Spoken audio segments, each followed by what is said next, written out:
Jo mai havia estat en política, mai havia entrat en un partit polític, no sabia ben bé com funcionava tot això, diguéssim, i també ni a l'Ajuntament ni res, i a més ni he estat a les joventuts de cap partit ni res, no n'era refractari, però que no anava amb mi. Jo tenia la vida encaminada en fer d'advocat, jugava a bàsquet encara,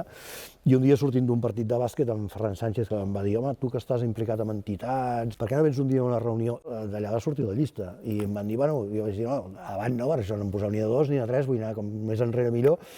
Vaig anar a 4, a 5 o a 6, no me'n recordo, i al final vaig sortir regidor. Però vaig posar com a condició que jo volia seguir fent d'advocat i per tant que no hi podia dedicar totes les hores que podia, ni molt menys.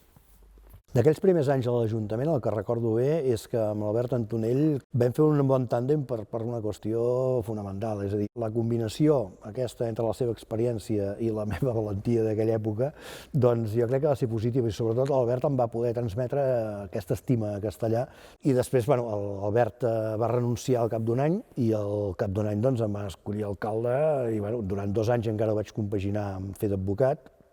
fins al 95 pràcticament, 94-95, i després vaig veure que tot això ja m'ocupava molt i que si ets alcalde t'hi havies de dedicar, i per la meva manera de ser el 100%, ja m'hi vaig posar del tot. Ara va ser,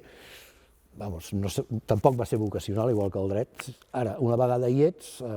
t'hi poses del tot, i em va agradar molt, i dedicació plena, i molt t'estima el municipi i les persones, molt d'implicar-te, i va ser també una època, als 12 anys d'alcalde, magnífica,